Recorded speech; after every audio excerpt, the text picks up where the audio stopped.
glorificamos a Deus, o Pai de nosso Senhor Jesus Cristo, o Deus invisível, o Deus que é Espírito. Espírito não é matéria. Espírito é a potência do entendimento de um ser invisível. E este ser invisível nunca apareceu a homem algum. Eu aprendi a conhecê-lo pela revelação da sua própria palavra. E fui compreendendo e entendendo que a palavra de Deus não é a Bíblia inteira. A palavra de Deus é revelada por seu Filho, Jesus Cristo, e pelos profetas no Velho Testamento que foram assassinados. Quando nós declaramos qual é a palavra de Deus, nós precisamos compreender que na Bíblia existem 4 ministérios. Os meus admiradores e ao mesmo tempo perseguidores, eles tentam de todas as formas provar que eu estou errado, para continuar no erro e levando muitas pessoas ao erro.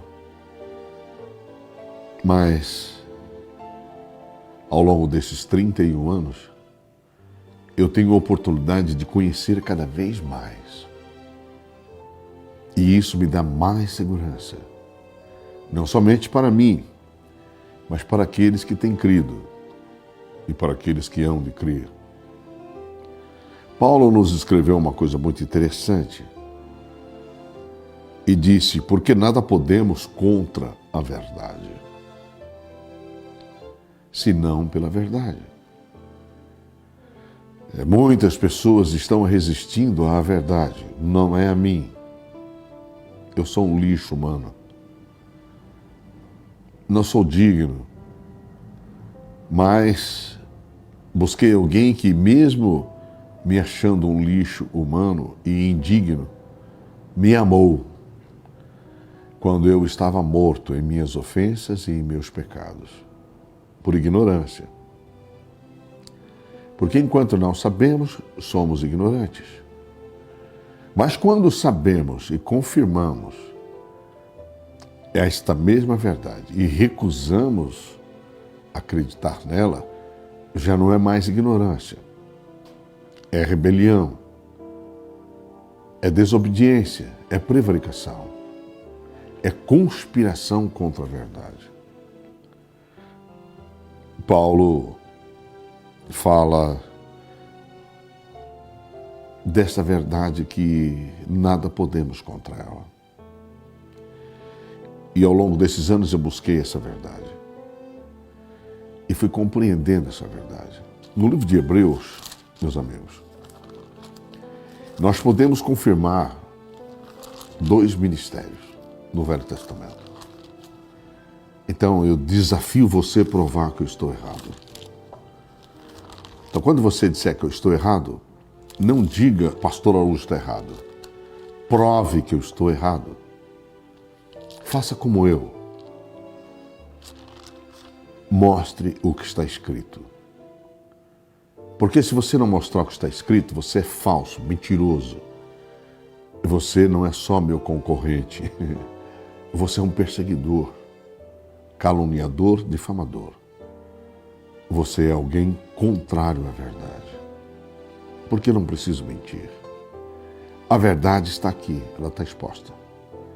Observe, no capítulo 1 de Hebreus, só o cabeçalho do texto já mostra que eu não estou mentindo. Cristo, como Filho de Deus, é superior aos anjos. Ora, então os anjos tiveram o seu ministério. Os anjos tiveram as suas obras. Os anjos tiveram o seu tempo de ministração. Aí veja coisa interessante. O Deus que nunca foi visto por alguém, olha que coisa tremenda, é aqui confirmado pelo Paulo, que antigamente era Saulo, perseguidor da igreja e que odiava Jesus de forma espetacular, mas o fez na ignorância, como ele confessa lá em 1 Timóteo capítulo 1. Ele escreveu para nós confirmando aquilo que um dia ele era contra. Talvez assim como você também é contra. Mas, como ele disse, nada podemos contra a verdade, a não ser pela verdade. E aqui está escrito: o Deus invisível, que habita na luz inacessível, a quem nenhum dos homens viu, nem jamais pode ver. Este Deus falava ao mundo através dos profetas. Vamos analisar. Verso 1. Havendo Deus, o Criador, o Soberano, o Pai de nosso Senhor Jesus Cristo, o Deus vivo, este mesmo Deus, antigamente falava. Aqui é claro e explícito o que está escrito para mim, para você e para qualquer incrédulo. Havendo Deus antigamente falado muitas vezes e de muitas maneiras aos pais. Olha que coisa tremenda. Pelos profetas. Deus falou pelos profetas. Significa que nós temos dois ministérios lá no Velho Testamento. Nós temos o ministério dos anjos e o ministério dos profetas. A nós, olha que coisa tremenda, falou-nos nesses últimos dias pelo Filho. Aí entra o ministério do Filho. Olha que coisa espetacular. Então você precisa entender que quando eu falo, eu sei o que está escrito. E provo o que está escrito. Então eu me recordo que há mais ou menos 25 anos atrás, alguns profetinhas de algumas igrejinhas iam me perturbar lá na Félix Guilhem para provar que eu estava errado. E eles sentavam em volta da minha mesa e começavam a me fazer perguntas. E eu respondia cada pergunta. Olha, isso há 25 anos atrás. Lá em 1998, na Félix Guilhem. Eu nunca deixei uma resposta em branco, há 25 anos atrás. Imagina hoje, 25 anos depois, com todas as experiências de vida, sofrimentos, perseguições, injúrias, prisões, processos, se eu me furtaria a responder alguma pergunta. Não. O problema não é a pergunta. O problema é a resposta. Porque quem pergunta quer saber, mas existem pessoas que não querem a verdade. Não se interessa pela verdade. E não está à procura da verdade. Mas apenas tem por objetivo destruir a verdade.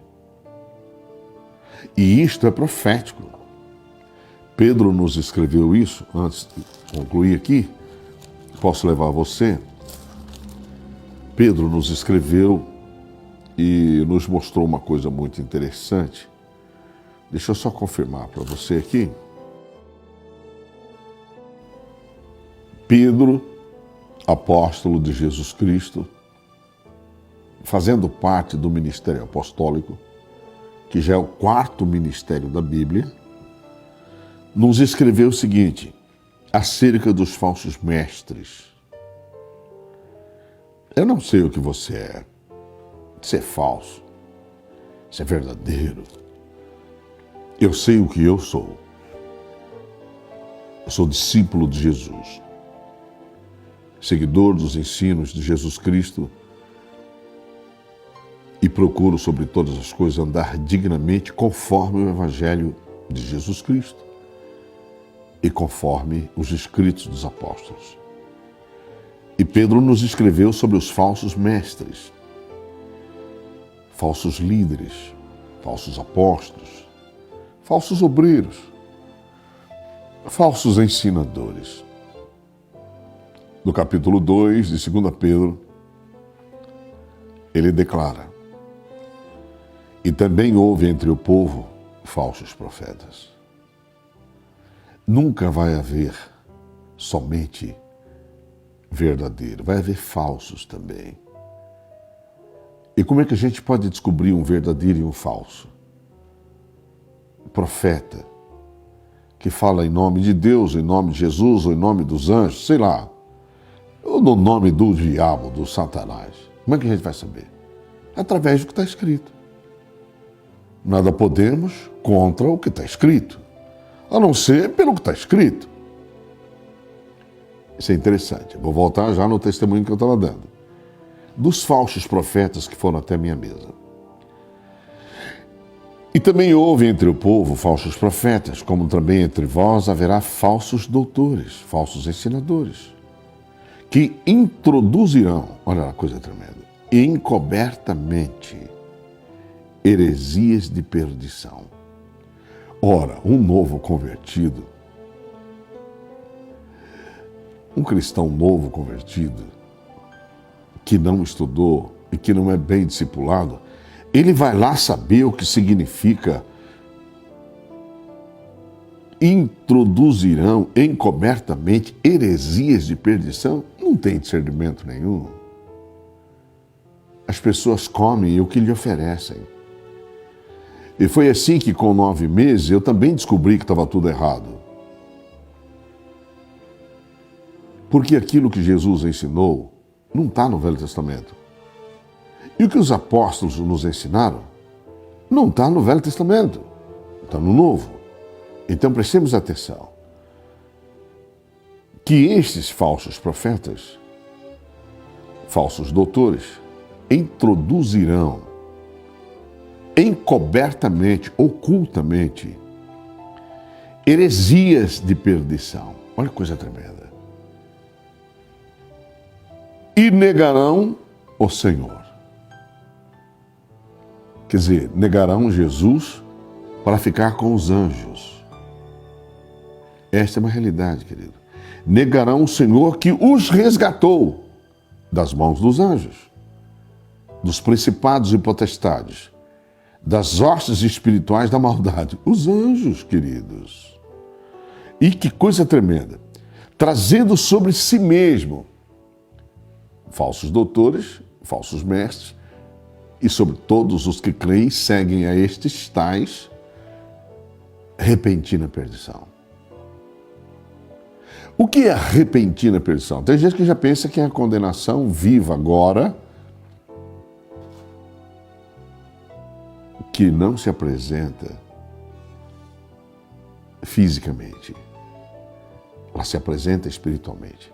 Quando uma pessoa é traspassada na fé e assume a mentira por verdade e blasfema da verdade em favor da mentira, a pessoa já foi tomada. Não é que ela vai ser tomada. Ela já está possuída pelo espírito contrário à verdade. Não é que ela vai ser possuída ainda. E veja, já traz sobre si mesmo a repentina perdição. Então a pessoa já entrou na perdição eterna. Porém, um novo convertido não sabe, não tem entendimento, não tem discernimento, não tem sabedoria, porque lhe falta conhecimento. E é em nome disso que eu batalho nesses 31 anos. E olha que coisa tremenda o verso 2. E muitos inocentes, incautos, pessoas de boa índole, boa fama até, pessoas de bom caráter, pessoas dignas,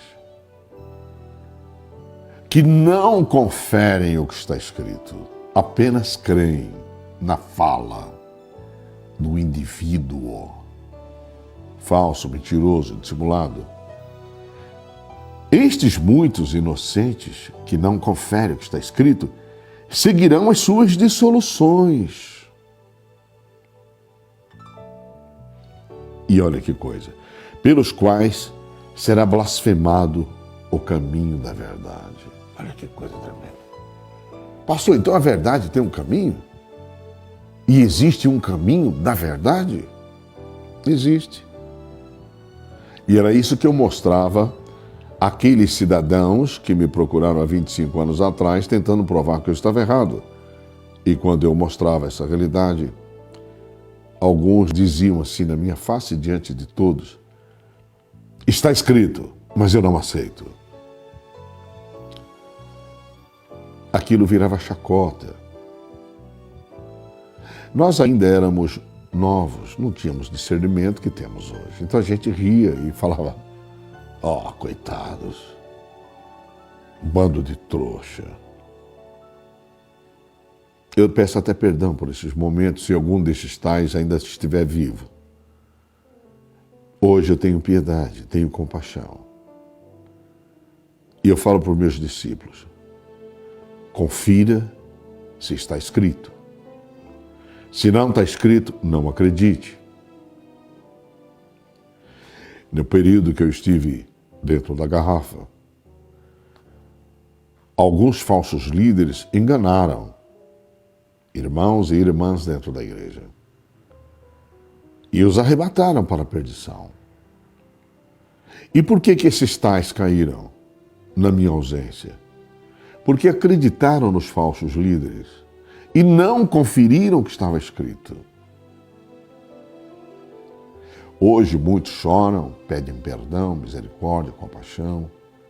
Fiquei contra o pastor, fiquei contra a igreja. Acreditei no fulano. Ele falava de tal modo que nos convencia.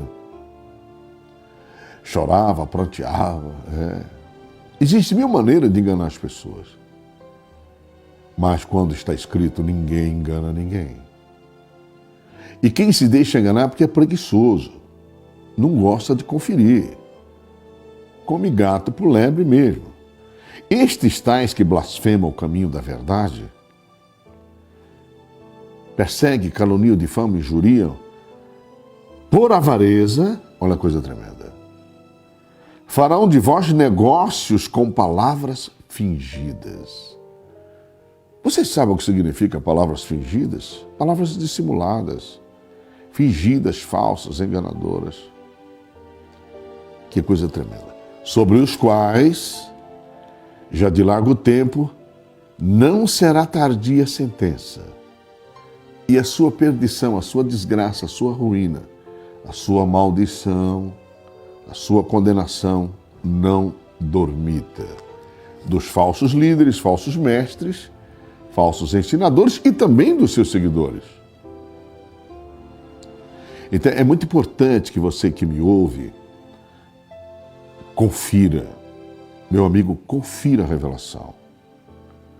Eu estou pregando nesse momento que Jesus se manifestou para desfazer as obras do diabo. Tá bom, mas quem é o diabo? Para que você possa compreender seu caráter, sua conduta, sua postura, porque ele tem.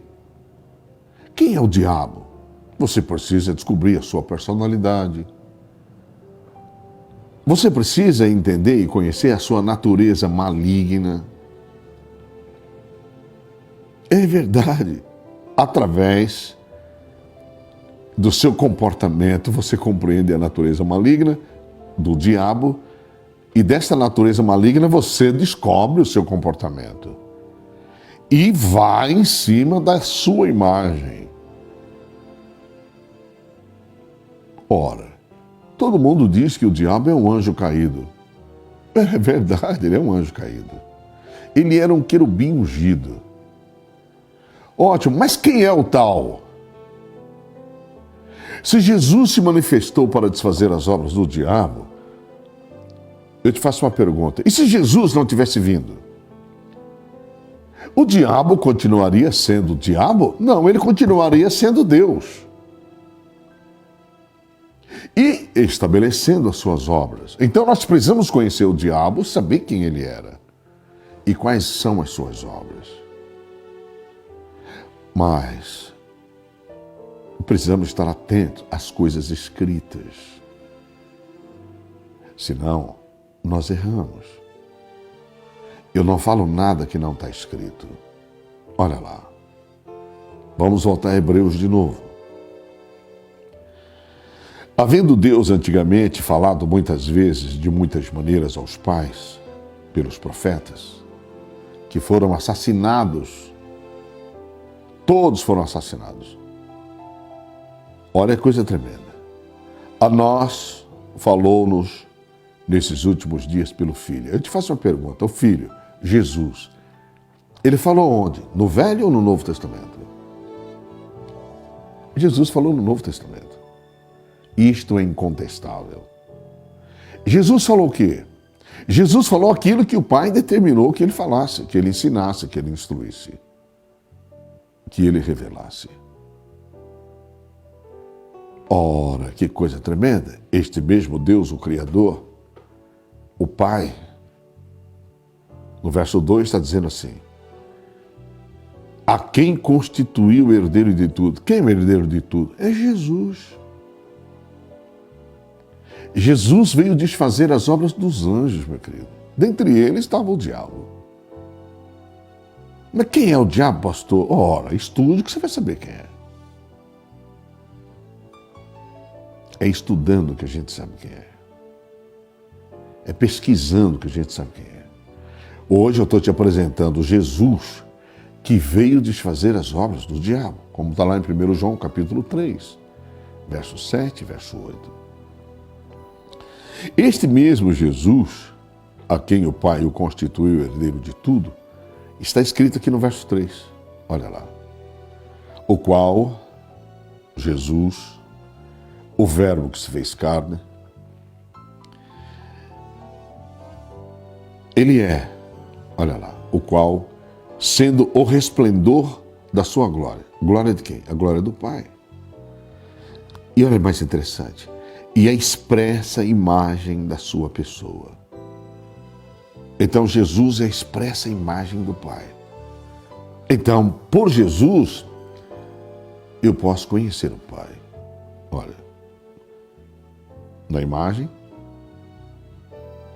no comportamento, na natureza divina, pela personalidade de Jesus. Que coisa tremenda.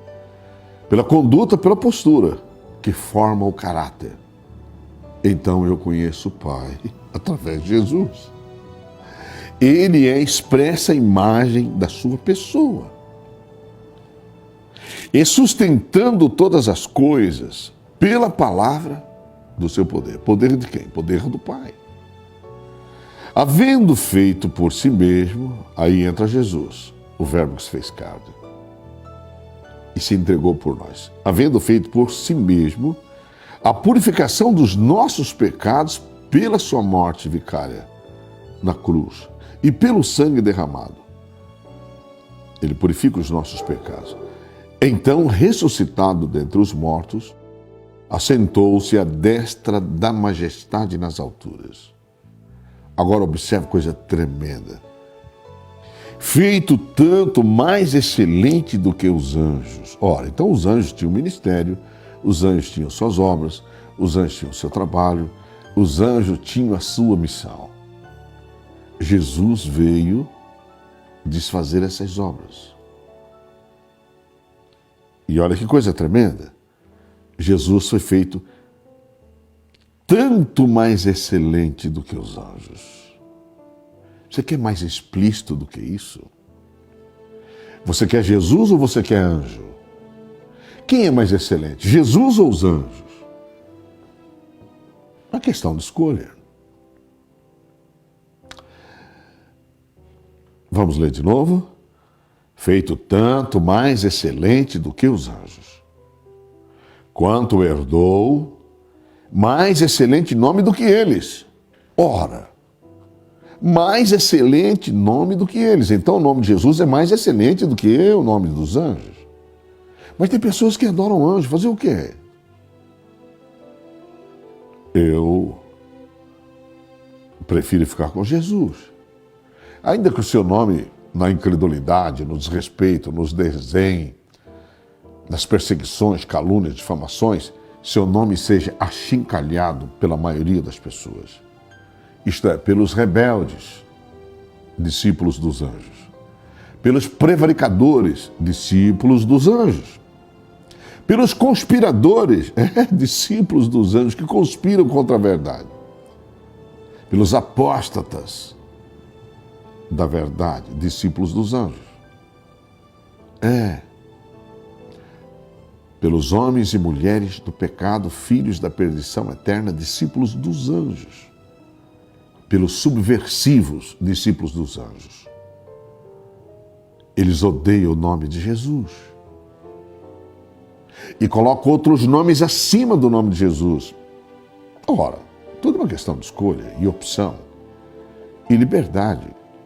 Livre-arbítrio. Eu respeito. Eu não posso exigir que você me respeite, mas eu respeito você, porque eu não te engano. E está escrito aqui,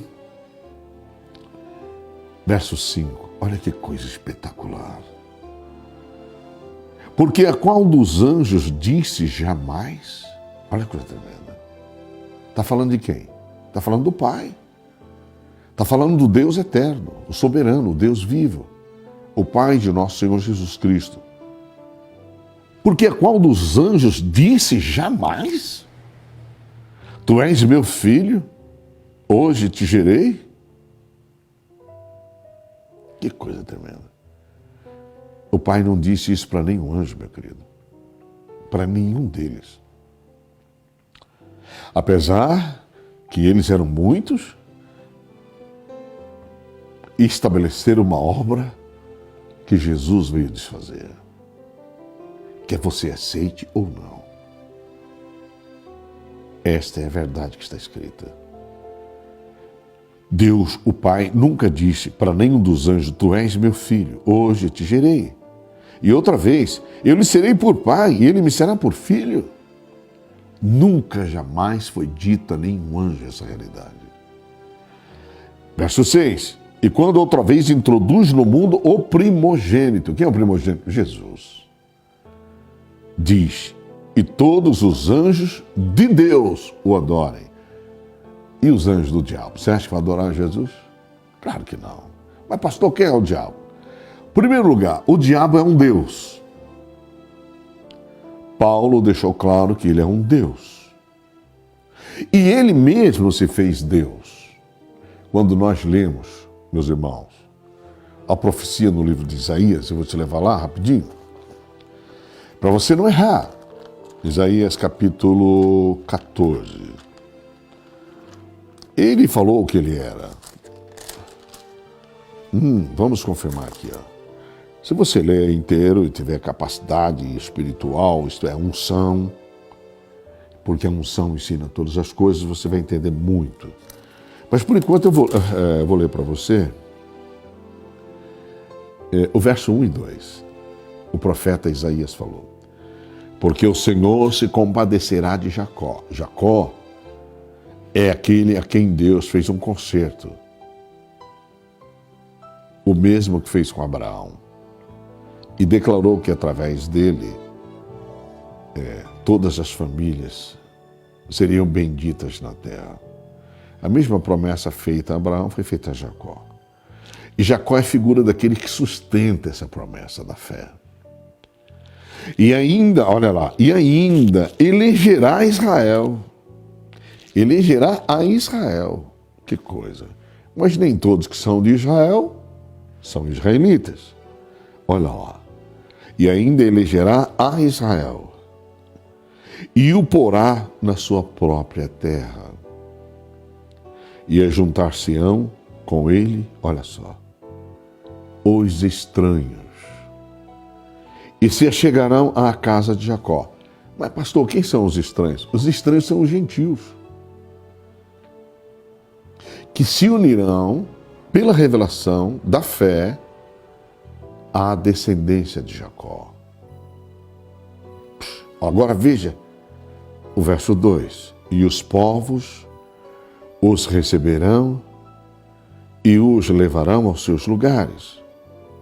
E a casa de Israel, descendência de Abraão, Isaque e Jacó, possuirá esses povos por servos e servas na terra do Senhor. A terra do Senhor é o reino celestial hoje. É o reino de Deus hoje. Agora veja o segundo parágrafo. E cativarão aqueles que os cativaram. E dominarão os seus opressores. Quem são os opressores, pastor? Os anjos. Opressores. E os que são revestidos de Jesus Cristo. E que são revestidos daquela fé de Abraão, Isaque, Jacó. E que tem a garantia da verdade hoje, revelada por Jesus Cristo, terão autoridade e poder contra os opressores. Que coisa tremenda. Então veja, olha o verso 3. E acontecerá que, no dia em que o Senhor vier, olha que coisa tremenda, quer dizer que ele não tinha vindo ainda. No dia em que o Senhor vier a dar-te descanso do teu trabalho e do teu tremor e da dura servidão com que te fizeram servir. Quer dizer, os homens eram escravos dos anjos. E olha a coisa tremenda. Então, olha o verso 4. Profecia. Proferirás este dito contra o rei da Babilônia. E dirás, quem é o rei da Babilônia? O diabo. Satanás. É figura. Babilônia é figura do mundo. Olha que questão espetacular. No segundo parágrafo do verso 4. Como cessou o opressor, quer dizer, ele ia cair. Quem é o opressor? Um anjo. Como cessou o opressor, olha lá, a cidade dourada acabou. Olha que coisa impressionante. Isso é uma profecia. Já quebrantou o Senhor o bastão dos ímpios, olha lá. E o cetro dos dominadores. Quem é eles? Os anjos, meus queridos. E os ímpios, os amantes deles. Impiedosos e perversos, cheios de ódio, ira, raiva, cólera. E muito mais que Jesus veio desfazer. Está dando para entender ou não? Então veja, olha o verso 6, que coisa linda. Aquele que feria os povos com furor. Procura saber quem é o tal Senhor do furor, do ódio, da ira, da raiva, da cólera, que não cansava de ter tanto ódio, tanta ira, tanto furor, e tudo era furor. Isaías estava revelando ele aqui, pelo Espírito de Cristo que falava nele. Olha que coisa tremenda. Aquele que feria os povos com furor, com praga incessante. Meu amigo, onde é que estão as pragas incessantes? O que com ira dominava as nações? Meu amigo, mas claro que isso é impossível. Agora é perseguido, sem que alguém o possa impedir. Que coisa tremenda. Aqui mesmo, a gente vai analisando cada palavra e nós vamos vendo que a coisa é impressionante. Olha só, já descansa, já está sossegada toda a terra. Esta era a profecia. Exclamam com júbilo. Olha que coisa tremenda. Havia um propósito para que toda a terra e todo o mundo fosse liberto das obras dos anjos, e principalmente do grande dragão, a antiga serpente, chamado o diabo Satanás, que engana todo mundo. Olha o verso 8. Até as faias se alegram sobre ti, e os cedros do Líbano, dizendo, desde que tu caíste, ninguém sobe contra nós para nos cortar. Pastor, o senhor é doido? Eu não. Quer dizer que o negócio do cidadão era subir e cortar a humanidade, cortar os homens, não permitindo que os homens tivessem acesso ao Pai. Hã? O senhor é doido? Eu não. Quer ver uma coisa? Hebreus. De novo. Depois eu volto lá. Vamos, eu gosto de pregar. Hebreus capítulo 2. Olha lá. Vamos provar o ministério deles e a obra deles. Preste bem atenção. Capítulo 2 do livro de Hebreus. Olha o cabeçalho do texto. Cristo, como Filho do Homem, é superior aos anjos. E sumo sacerdote, idôneo e compassivo. Você sabe o que significa ser idôneo e compassivo como sumo sacerdote? É porque os outros não eram idôneos e nem compassivos. Porque a instrução não era do Pai, também não era do Filho, também não era do Espírito Santo. Por isso eles não podiam ser idôneos e nem compassivos. Porque eles seguiam e faziam a vontade dos anjos. Por isso que Jesus fala em João 10:8, todos quantos vieram antes de mim são ladrões e salteadores. Mas as ovelhas, poucas ovelhas, não os ouviram. Eles entendiam que a mensagem não era de Abraão, não era de Isaac, não era de Jacó, não era de José. Que coisa tremenda. Agora preste atenção no verso 1 do capítulo 2. Portanto, convém-nos atentar com mais diligência, mais cuidado, mais vigilância, com mais atenção para as coisas que já temos ouvido. Já temos ouvido. Ouvido de Jesus e ouvido dos apóstolos. Para que, em tempo algum, nos desviemos delas. Então, nós não podemos desviar do ministério de Jesus e nem do ministério dos apóstolos. Não podemos. Nós temos que ser diligentes, cuidadosos, atenciosos. Foi o que eu fiz e pratiquei ao longo desses 31 anos. Diligência, cuidado. Agora veja que exortação Paulo nos oferece no verso 2. E revela aqui o ministério dos anjos. Aqui, ó. Por quê? Se a palavra, se a doutrina, se os ensinos, se as instruções, falada pelos anjos, e agora, você vai me chamar de mentiroso? Que os anjos não tiveram um ministério independente do Pai, do Filho e do Espírito Santo no Velho Testamento? Prova para mim que eu estou errado. Mas os anjos são mensageiros de Deus. Meu querido, eu também sou mensageiro de Deus. Todos nós somos. Precisamos saber se somos verdadeiros ou falsos mensageiros. Precisamos ser leais. Os anjos não foram. E Jesus veio desfazer das obras deles. Dentre eles tinha o maioral. Olha lá. Porque se a palavra falada pelos anjos permaneceu firme, permaneceu e permanece firme. E toda transgressão e desobediência recebeu justa retribuição, entre aspas. Olha que coisa mesmo. Agora veja o que está escrito. Como escaparemos nós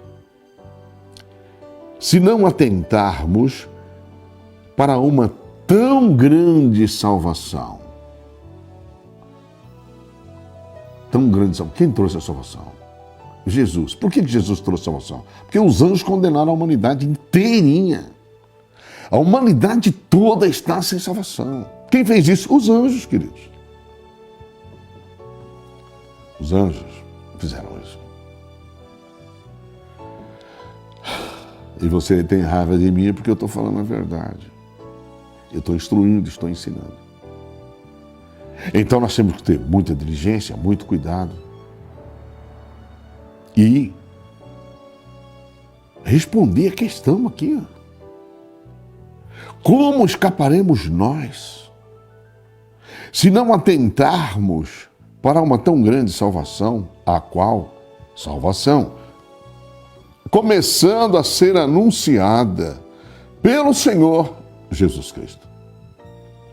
Foi-nos depois confirmada pelos que a ouviram. Quem ouviu? Os apóstolos de Jesus Cristo.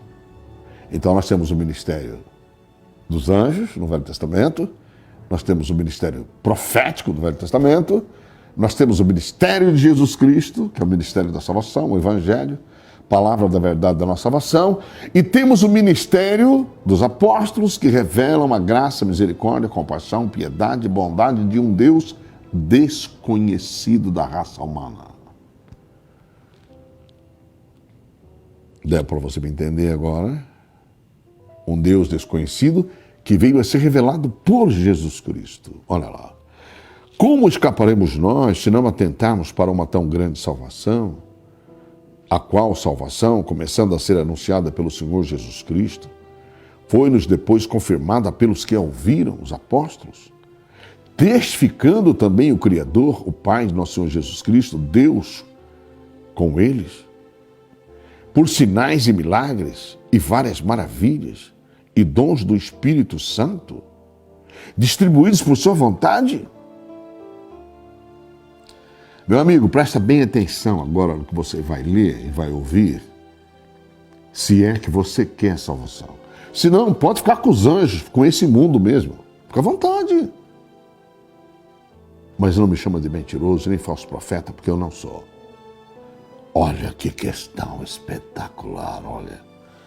Verso 5. Porque não foi aos anjos que sujeitou o mundo futuro de que falamos.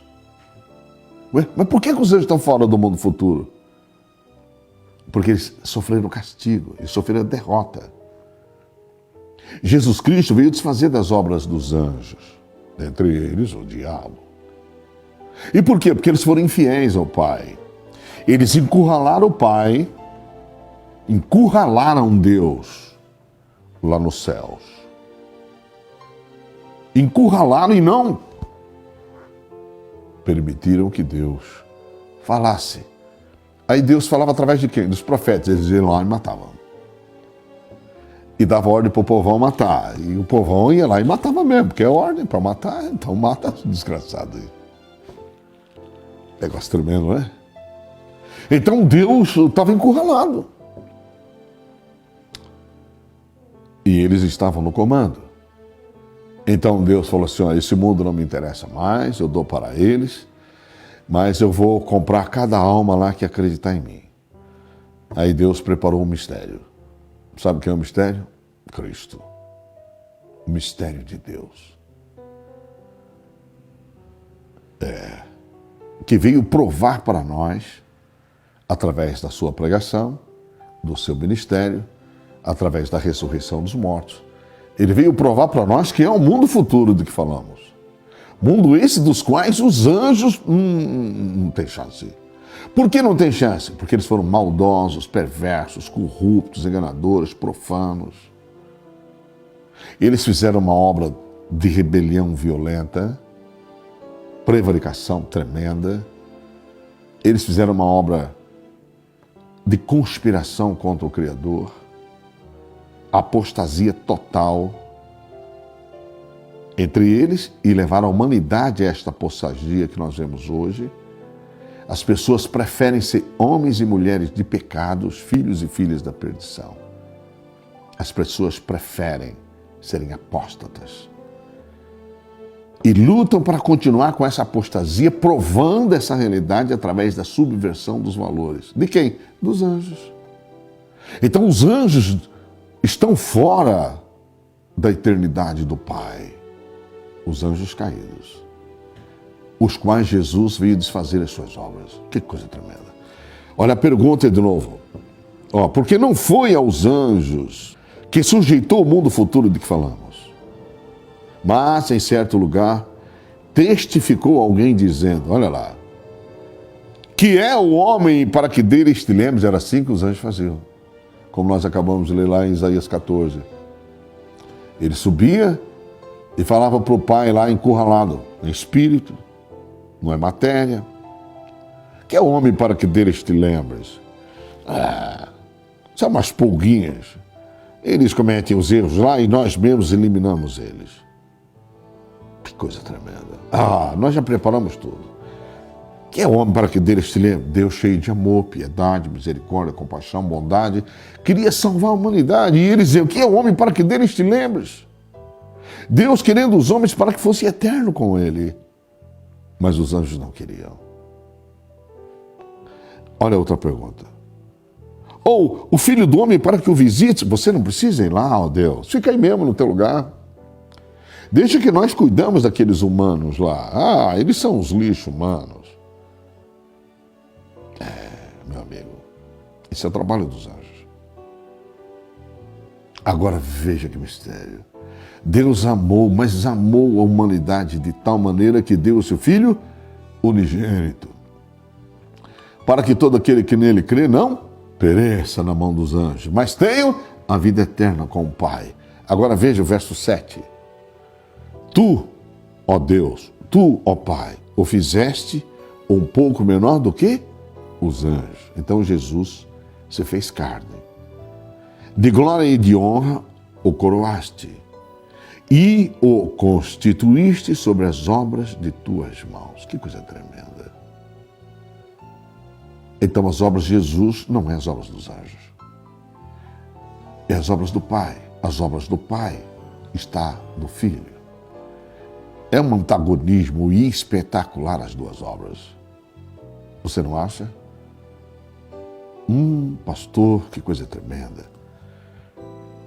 Verso 8. Todas as coisas ele sujeitou debaixo dos pés. O entendimento de Jesus é superior a tudo, principalmente superior aos dos anjos. Ora, visto que ele sujeitou todas as coisas, nada deixou que lhes não esteja sujeito. Que coisa tremenda. Nada. Mas agora ainda não vemos que todas as coisas lhe estejam sujeitas. Por quê? Porque o fim ainda não está consumado. Por que o fim não está consumado, pastor? Porque Deus ainda, pelo ministério de Jesus, pelo ministério dos apóstolos, pela revelação da sua graça, da sua fé, pregada desde Abraão, Isaque e Jacó, há um restante, há um remanescente que ainda crer e precisa se completar o número dos santos. Deus ainda não encerrou todas as coisas, isto é, não desfez deste mundo, dos anjos. Vemos, porém, verso 9, coroado de glória e de honra, aquele Jesus que fora feito um pouco menor do que os anjos, por causa da paixão da morte que ele levaria sobre si, como ser humano. O Verbo se fez carne e habitou entre nós, para que, pela graça de Deus, pela misericórdia, compaixão, bondade, longanimidade, paciência, pela sua condescendência, pela sua piedade, pela sua caridade, sofrimento, suportando, sofrendo, esperando, não se irritando, provasse a morte por todos os homens. Olha o que diz o verso 10. Porque convinha que aquele para quem são todas as coisas, e mediante quem tudo existe, trazendo muitos filhos à glória, consagrasse pelas aflições o príncipe da salvação deles. Então Jesus é afligido desde o ventre. Desde o ventre, Jesus é afligido até a morte. Mas ele venceu a morte. Ele venceu a lei. Ele venceu os principados, venceu as potestades, venceu as hostes espirituais da maldade e sobre eles triunfou em si mesmo. Como está lá no livro de Colossenses, capítulo 2, versos 14 e 15, e você pode ler no rodapé da Bíblia Pentecostal, que não é só eu que tenho esse entendimento. Ele já existe há muito tempo. Porém, hoje eu sou o único ousado, com intrepidez e coragem, para falar dessa realidade. Para tirar você do erro, do engano. Sabe por quê? Você poderá perder a salvação eterna. se continuar nas mãos dos anjos. Olha que coisa tremenda. Porque assim o que santifica, como os que são santificados. Nós somos santificados aonde? Na verdade. Lá em João 17, Jesus diz, santifica-os na verdade. Falou ao Pai, orando. Santifica-os na verdade. A tua palavra é a verdade. Então, o Novo Testamento, a Nova Aliança, o Evangelho, nos santifica. Nós deixamos de ser falsos, mentirosos, dissimulados, enganadores, profanos, pela verdade do Evangelho de Deus. E nos consagramos filhos para o mundo futuro do que falamos. Que coisa tremenda, do qual os anjos não têm direito de participar. Olha só. Então Jesus é consagrado como príncipe das aflições e príncipe da salvação dos filhos. Verso 11. Por quê? Assim o que santifica como os que são santificados são todos de um, por cuja causa Jesus não se envergonha de lhe chamar irmãos. Então Jesus não tem vergonha de nós. E nós muitas vezes temos vergonha de Jesus. A maioria das pessoas tem vergonha de Jesus, enquanto Jesus não tem vergonha de nós, humanos, fracos, carnais, pecadores, dentre os quais eu hoje sou o maior de todos. Mas encontrei misericórdia, para que em mim que encontrei essa misericórdia, a graça, a misericórdia, muitos possam crer, para serem salvos pela verdade. Olha que coisa interessante. E dizendo, olha que coisa tremenda, anunciarei o teu nome a meus irmãos, cantar-te-ei louvores no meio da congregação. E outra vez, porei nele a minha confiança. E outra vez, eis-me aqui a mim e os filhos que Deus me deu. Não foram os anjos que deram filhos para Deus, irmãos. Os anjos produzem filhos para a perdição eterna. E Jesus veio cumprir um propósito. Destituir os anjos. No céu, na terra e embaixo da terra. E levar filhos para Deus. E você está aqui defendendo os anjos. Então eu vou te dar a prova cabal ainda. Olha o verso 14. E visto como os filhos participam da carne e do sangue, também ele, Jesus, participou das mesmas coisas. Para que, pela morte, aniquilasse aquele que tinha o império da morte. Isto é, o diabo. Então Jesus veio desfazer das obras do diabo. Pastor, o senhor é doido? Não, não sou doido. Eu só compreendi as coisas. Eu só compreendi as coisas. Vamos lá ler de 1 João? Eu volto já aqui. 1 João está escrito assim.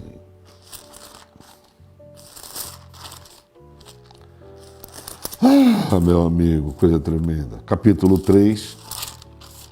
Vou falar só um pouquinho. Aqui fala os filhos de Deus, mas eu vou deixar isso para o final. Olha o verso 7. Filhinhos, olha a preocupação de João, o apóstolo. Ninguém vos engane. Então, tem muita gente enganando muita gente. Eu não estou aqui para enganar ninguém. Eu estou aqui pregando uma verdade que você não vê no rádio, não vê na televisão, você não vê na internet, você não vê nas redes sociais. Eu prego isso. Porque eu amo você.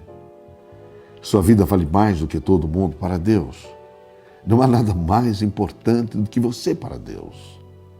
Mas você não pode ser enganado. Essa preocupação não é só minha. É de Paulo, é de Pedro, é de João.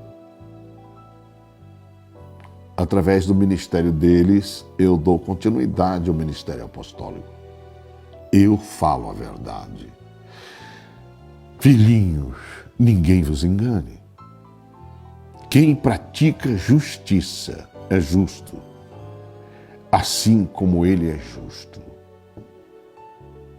Quem comete o pecado é do diabo. Olha que coisa tremenda.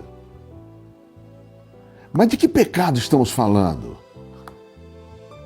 Pecado carnal? sexual. Não. Não é esse pecado tão somente. O mais grave de todos os pecados é a injustiça, é a mentira, é a falsidade, é o fingimento, é a dissimulação. O maior de todos os pecados é negar o Pai e o Filho, que são uma só pessoa. Automaticamente peca contra o Espírito Santo.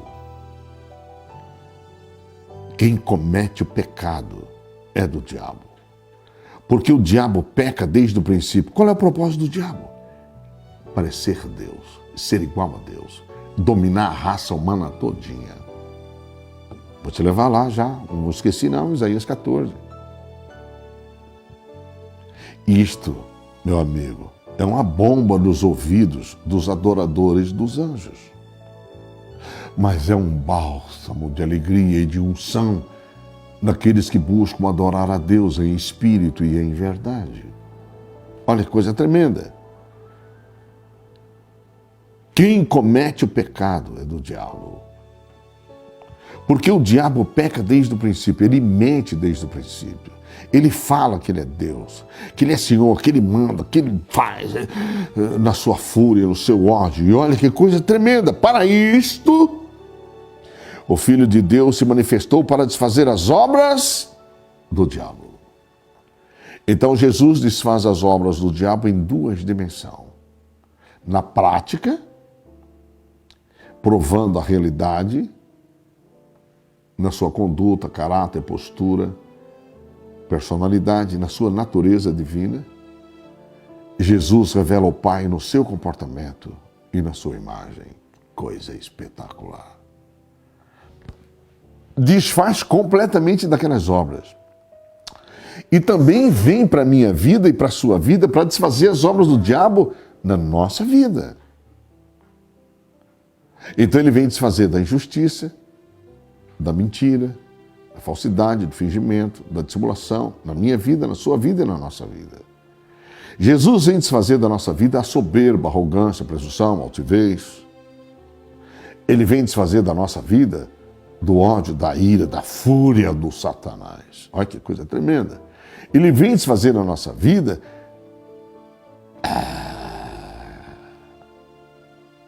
eu vou deixar para você pensar.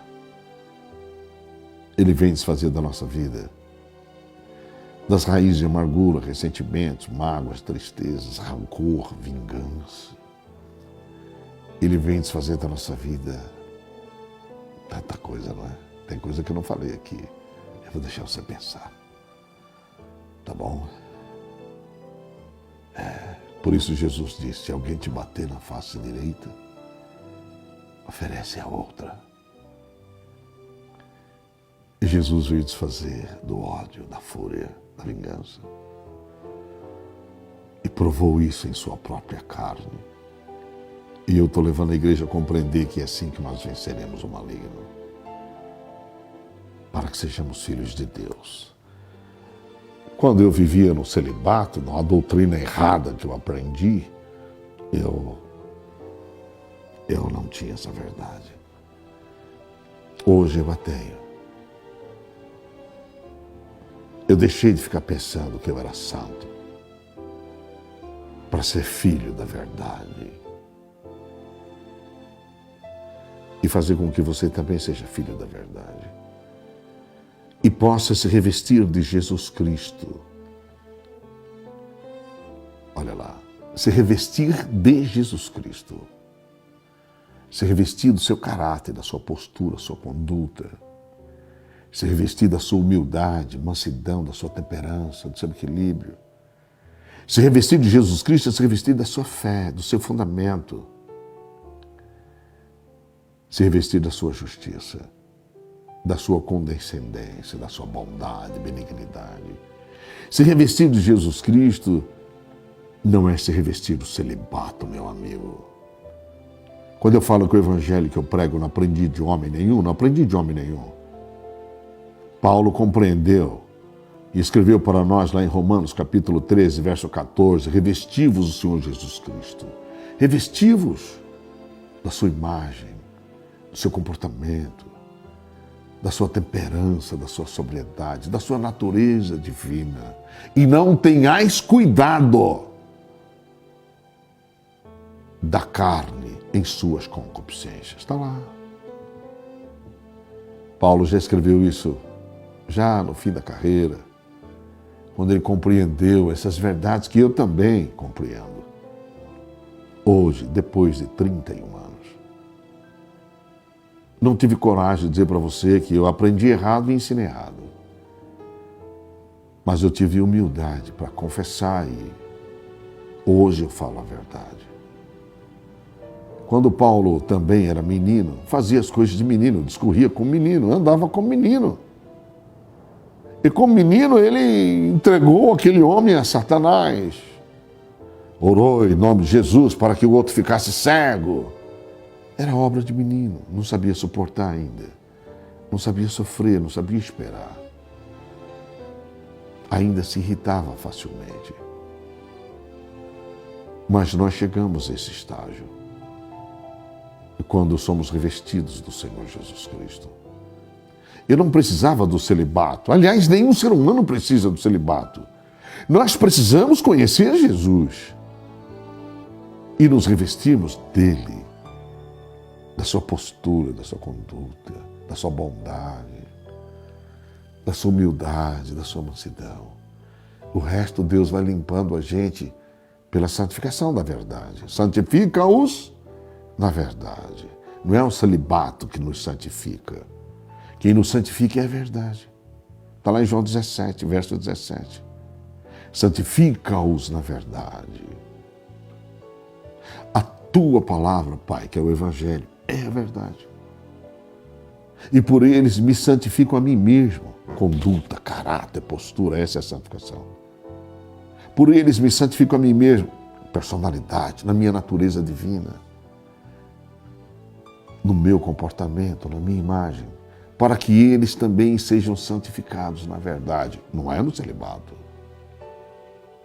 Celibato é mais uma doutrina criada para tirar você da verdade de Deus, revelada por Jesus Cristo.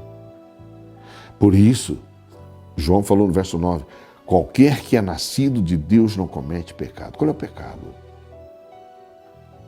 Qual é o pecado? O pecado da injustiça, o pecado da mentira. O pecado da rebelião dos anjos, da prevaricação. O pecado da conspiração contra a verdade.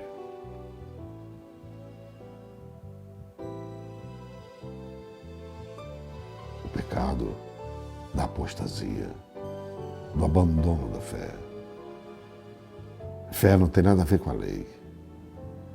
A fé veio depois da lei. Paulo fala isso muito bem para nós em Gálatas capítulo 3. E diz claramente, a lei não é da fé, meus irmãos. Paulo fala com uma precisão tão grande. Ninguém será justificado diante de Deus pelas obras da lei. Porque pela lei vem o conhecimento do pecado, nada mais que isso. Ora, nós sabemos que tudo que a lei diz aos que estão debaixo da lei o diz, para que toda boca esteja fechada e todo mundo seja condenado diante de Deus pelas obras da lei. Romanos 3, 19 e 20. Agora, você pode ler Gálatas 2, 16, aí emenda tudo, Gálatas 3, 10, verso 11, e o negócio vai longe demais. Qual é o pecado? Ódio, ira. Pastor, qual é o pecado? Raiva. Qual é o pecado? Fúria. Qual é o pecado? Vingança. Qual é o pecado? Raiz de amargura, ressentimento, vingança, cólera. Isso é o pecado. Ixi, meu irmão. Quem é nascido de Deus não comete esses pecados. Quem é nascido de Deus é nascido da mansidão, nascido da temperança, nascido da humildade, bondade, benignidade. Quem é nascido de Deus é nascido da misericórdia, da piedade, da fraternidade, da caridade. É nascido do perdão. Esses são nascidos de Deus. Deus que veio desfazer as obras do diabo. Que coisa tremenda. Está aqui, ó. Nisso são manifestos os filhos de Deus e os filhos do diabo. Dois tipos de filho. Qualquer que não pratica justiça não tem misericórdia. E não ama seu irmão, não é de Deus. Este é o pecado. O resto é fichinha, meus irmãos. Pastor, o senhor é doido? Não. Aí veja, voltando a Hebreus capítulo 2, verso 14. E visto como os filhos participam da carne e do sangue, também ele participou das mesmas coisas, para que pela morte aniquilasse o que tinha o império da morte, isto é, o diabo. Então Jesus veio aniquilar o diabo. Veio desfazer as obras do diabo. Ele veio enterrar o diabo. Ele veio para aniquilá-lo. E fez isso. E olha a coisa interessante. Verso 15. E livrasse todos os que com medo da morte, com medo do diabo, com medo dos anjos, estavam por toda a vida sujeitos à servidão do diabo, dos anjos, e da morte e da condenação. É isso que a palavra está revelando. E você? Ainda não aprendeu a ter medo da morte eterna? Você não tem medo da condenação? Você não tem medo do diabo? Você não conhece as obras do diabo? Nem as dos anjos?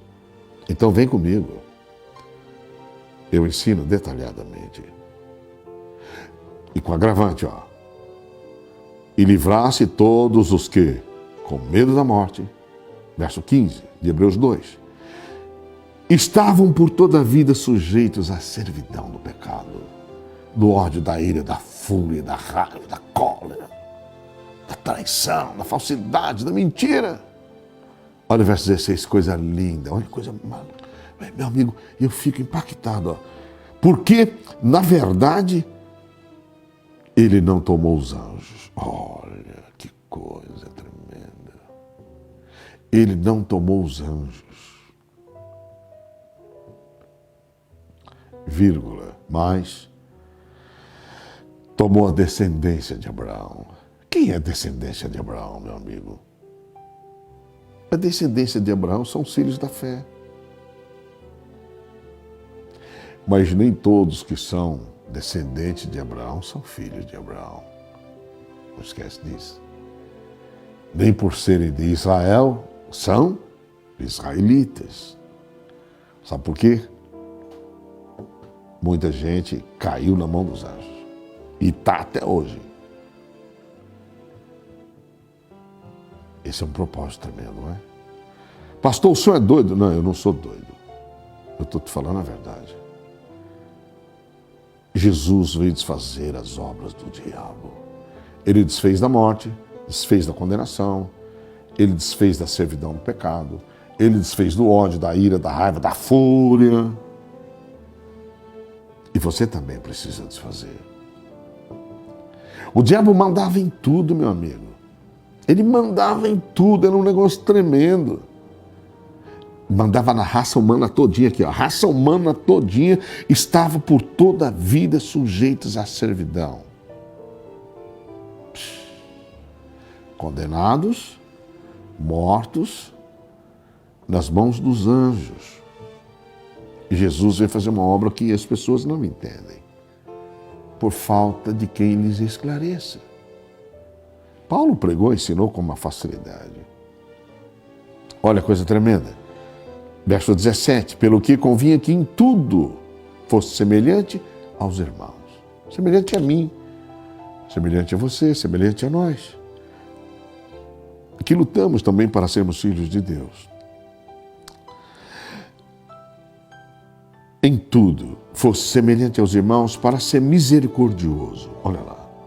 E fiel. Misericordioso e fiel sumo sacerdote. Naquilo que é de Deus, não naquilo que é dos anjos. Naquilo que é de Deus, misericórdia, compaixão, piedade, bondade, benignidade, verdade, justiça, para expiar os pecados do povo. Então Jesus veio expiar, não foi para condenar, mas para salvar. Arrancar da servidão as vítimas dos anjos. Que negócio tremendo. 18. Porque naquilo que ele mesmo, sendo tentado, padeceu. Foi humilhado, caçado, perseguido, caluniado, difamado, injuriado, assim como eu. Assim como Paulo, como os apóstolos. Que acreditamos e queremos ser fiel ao Deus único e verdadeiro. Jesus, sendo tentado, padeceu. Pode socorrer os que são tentados. Sabe, meu amigo, o diabo não vai tentar quem é dele. Quem é dele luta por ele, defende ele e persegue os que são de Deus em Jesus Cristo. Pastor, o senhor é doido? Eu não. Eu só falo a verdade, eu não minto. Vamos voltar lá em Isaías? Então veja, no verso 7 de Isaías 14, diz: já descansa, já está sossegada toda a terra. Que terra? O povo que está na terra prometida. A terra prometida hoje é o reino dos céus, do qual eu faço parte. E nós fazemos parte juntos e retemos em nós este reino vivo. Aí veja o verso 8: até as faias se alegram sobre ti, e os cedros do Líbano, dizendo: desde que tu caíste, ninguém sobe contra nós para nos cortar. Então, você vê, ele subia nos céus, afrontava Deus e dizia: os homens não valem nada. Que é o homem para que dele te lembres, o filho do homem para que o visites? Deixa lá comigo, eu sou aferidor da medida, eu resolvo qualquer problema. Malandragem, né? Muita malandragem. Prevaricador. Aí veja, verso 9, a profecia: o inferno desde o profundo se turbou por ti, para te sair ao encontro na tua vida. Quer dizer que ele ainda não tinha caído. Ele mandava no céu, na terra e embaixo da terra, meu amigo. Que negócio tremendo. Que negócio, segundo parágrafo: despertou por ti os mortos e todos os príncipes da terra, e fez levantar do seu trono todos os reis das nações. O camarada era violento, tinha todo o poder no céu, na terra e debaixo da terra. As pessoas não entendem isso, mas eu explico bem explicadinho. Estes todos responderão e te dirão: tu também caíste, tu também foste derrotado. Alguém venceu você, alguém te jogou por terra. Isso é um negócio tremendo, né?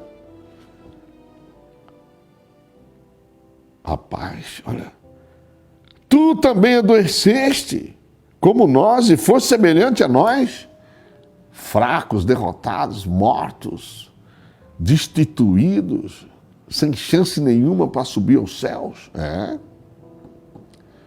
Então a profecia que Deus enviara através do profeta Isaías já declarava o futuro dele. Olha que coisa tremenda. Já foi derribada no inferno. O inferno é este mundo. Já foi derribado neste mundo a tua soberba. Que coisa tremenda. Com o som dos teus alaúdes, os bichinhos debaixo de ti se estenderão e os bichinhos te cobrirão. Esses bichinhos aqui são homens que o adoram até hoje, amam até hoje. Grandes ídolos da música popular brasileira amam Lúcifer, Satanás.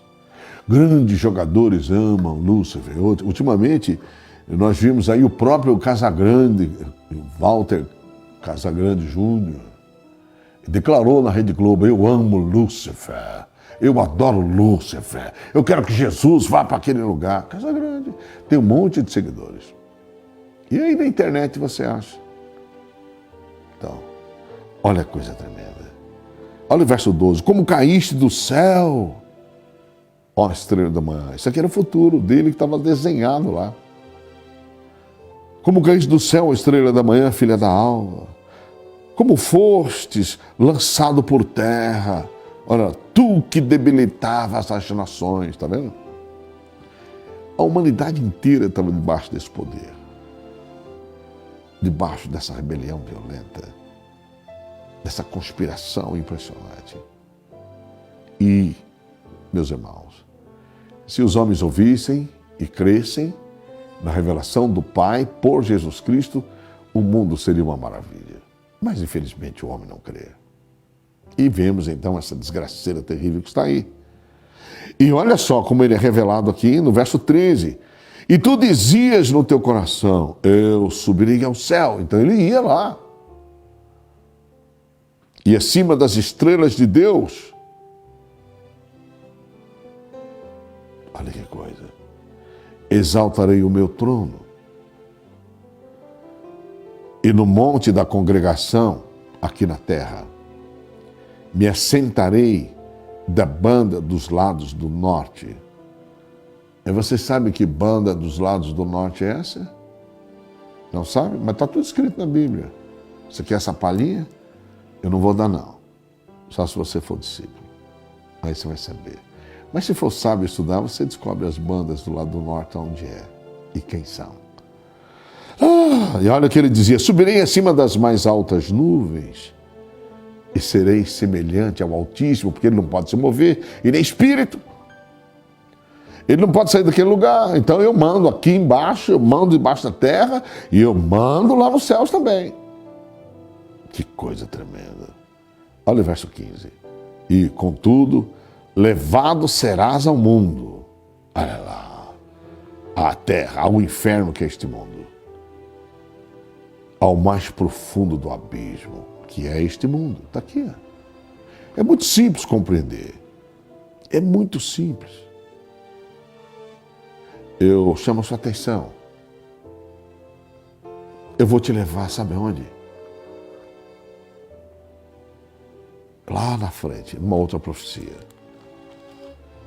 Ezequiel, capítulo 28. Você vai ver como bate as coisas. É uma coisa assim tremenda. Eu não tenho muito tempo. Eu vou dar uma pequena pausa, eu volto já, tá?